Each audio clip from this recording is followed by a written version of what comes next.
Coming up, we hear from Jackie Chatman as she tells us about her fascinating journey into the paleo lifestyle and who now uses her knowledge of paleo and her 15 years as a therapist helping people with eating disorders to help people get to know the gluten-free and paleo lifestyle in a hands-on experience at her retreats. Hello, Jackie. Thank you for being on the Low Carb Paleo Show. It was my pleasure to meet you at the Paleo FX 2014. How are you doing today? I'm doing great, Chef Alan. It was great meeting you at all the events that we met during Paleo FX. It seemed like every place I went to eat, there you were. Yeah. I was assistant to the person in charge of all the dinners. So I was on site everywhere. And the food was amazing. Well, I can't take the credit for that, but definitely, all the chefs and the catering businesses did a great job. So we're very lucky that way. Well, let's talk about you. Can you tell us a little bit about your personal background and professional background? Well, I have a long history of working with people with eating disorders and addictions. I started my career as a social worker and as a therapist.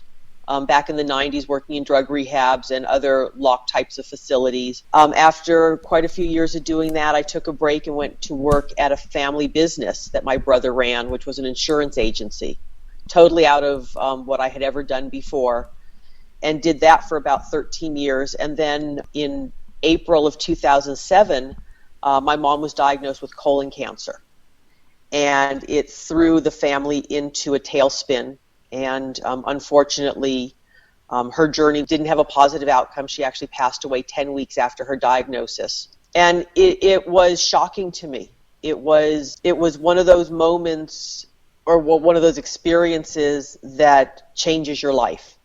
And so at that point, after the shock wore off, which took a few months, I wanted to find out how this happened, how a 62-year-old woman in this society could die of a completely preventable and treatable disease in such a short period of time with no outward signs that there was anything going on with her.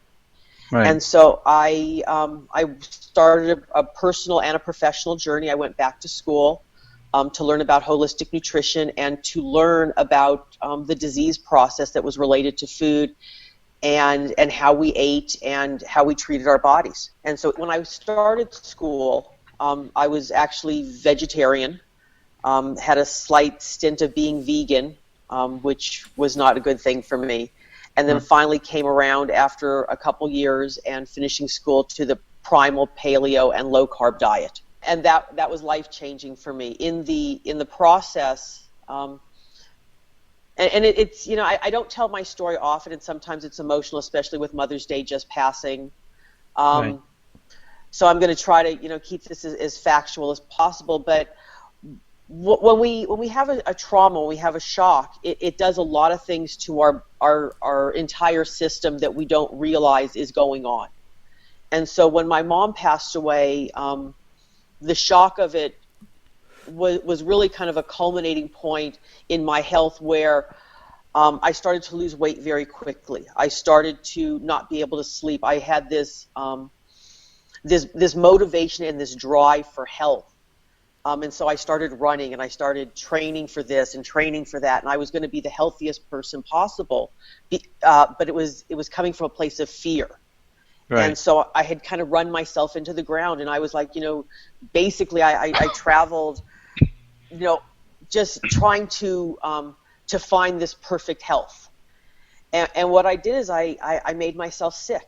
And in that process, I had to slow down, and I had to understand that what I was doing to myself was probably similar to that process that was going on with my mom. It's like she didn't know what was going on, but she just kept going and going and going. And what that led me to was adrenal fatigue and exhaustion and depression and all kinds of not pleasant things.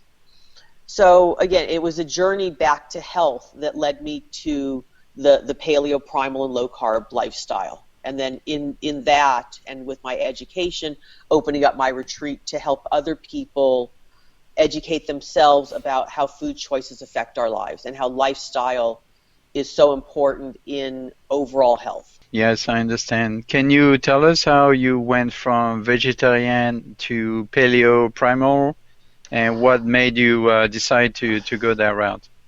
Well, in 2010, when I was in school, I had the fortune of meeting one of the mentors and started seeing her professionally, and she started teaching me about adrenal fatigue.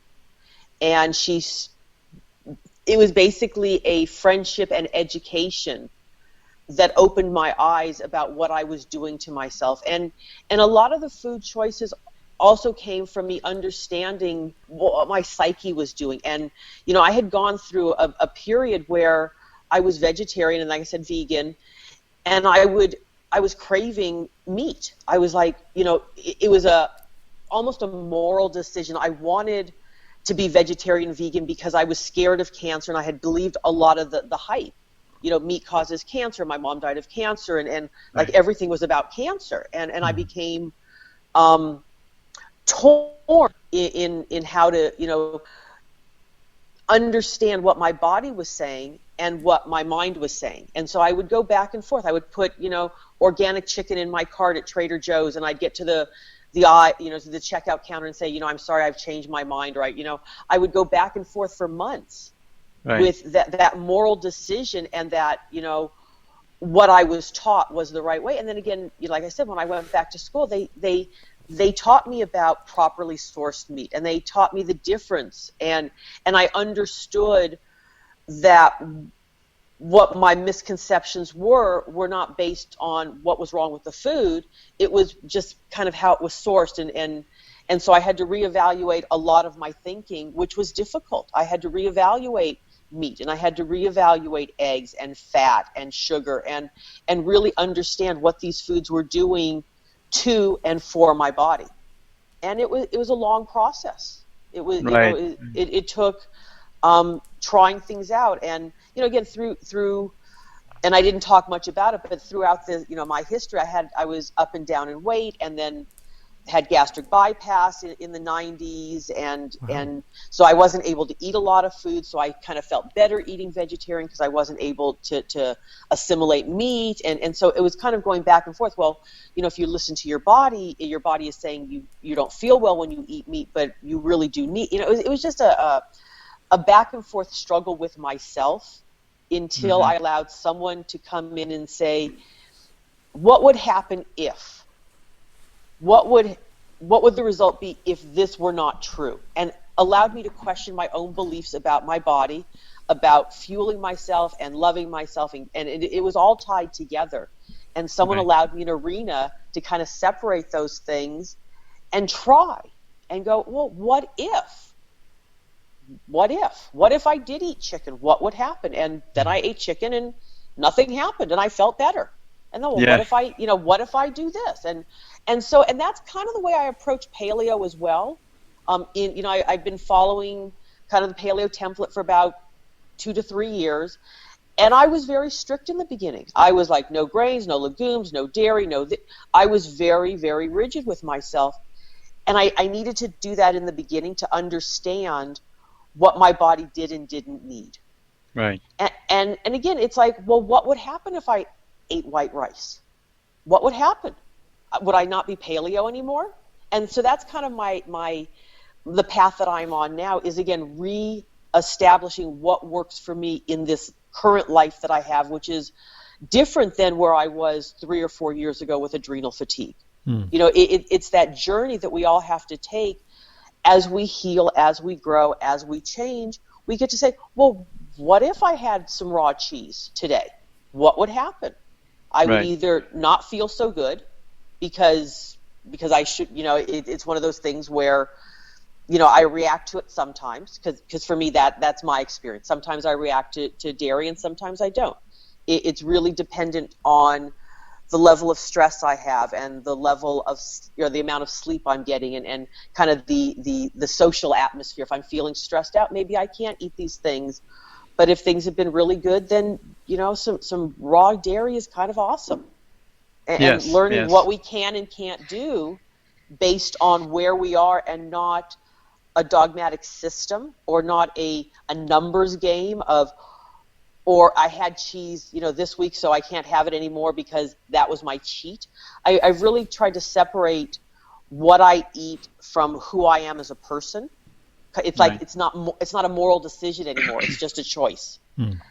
And that was part of that freedom in the paleo lifestyle, was being able to separate a moral choice from just what would happen if. Right.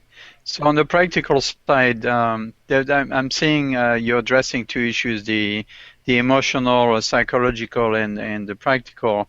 So could you give us some example of what to look for on the emotional side, or what to observe, and then on the practical side, what suggestions on how to move into low-carb paleo diet? Well, on the emotional side, it's really important to not have nevers in your life. I don't never, well, that's not true because I'm gluten-free all the time. So that's my one never for me personally. Right. But there aren't a lot of I'll never have this or I'll never have that. That's, for a lot of people, that's too black and white, and it makes it too rigid of a lifestyle. I think we need to find out what we can handle physically at a time, and then work within that framework of being inclusive as opposed to exclusive. Well, I can't have these three things, and so I feel deprived, as opposed to looking at all the other things that we can have. And so that goes into the practical as well. There are no nevers. There are just not a lot of hard and fast rules about food. I think food should be fun. I think it should be colorful, and I think it should be enjoyable. And again, that goes into the practical and the emotional kind of tie hand in hand to me. If I'm not enjoying what I'm doing, or if I'm feeling stressed out, I'm not going to put the effort I need into doing home cooking or going to the farmer's market. If I find it a burden, or if I find that it's something I have to do, then I'm not as likely to enjoy doing it. I'm not as likely to follow through. So it really is finding the enjoyment in real food, in the celebration of food. I mean, there's a lot of, the Food Network has blown up because people want to celebrate food. They want it. It's inclusive and it's social, and it has an emotional aspect to it. People get connected to the types of food they grew up with, whether it's good or bad memory. In Europe, food is a very important part of life and social life.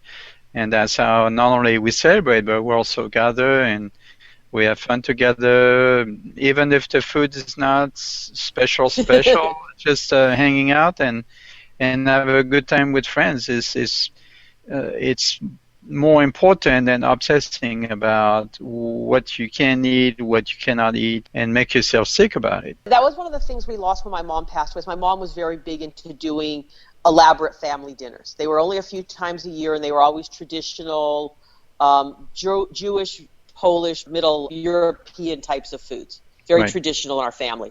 And so when my mom passed away, we kind of lost that. And that's what I'm doing now, is trying to recreate the recipes that my grandmother and my mother used to make, which was chopped liver, very, very healthy for us. A lot of people shy away from it. That's one of my childhood memories. And so to now have permission to eat that, it's like, oh, this is awesome. I can have, chopped liver, and I can have, my grandma used to make these great cabbage stews that were, very inexpensive to make. And, she would use a lot of potatoes. I don't use as many potatoes, but I'm finding, again, as I start to heal myself, potatoes are not an issue for me. So I'm able to, again, recreate some of those traditional foods and recreate those memories for my family and for new families. I mean, I went to a Seder with a friend that's new in the desert, and we were able to compare family recipes that she grew up with and I grew up with. And it wasn't foreign. It was just home cooking that was familiar to us. And so I can go back to those memories and those smells and those feels. And the kind of thought of someone who has been an immigrant is that things were done in moderation. You didn't eat everything all the time. There was leftovers. And that when my grandmother made cookies, they were very small, and you would get one cookie as dessert. It wasn't about a package of cookies that was gone in a day. It's like that was kind of inbred in me. Right. And I forgot about that. And so as I unraveled some of these emotional issues, I went back to the practical of, what did my grandmother do? Yeah. My grandmother didn't buy bottled salad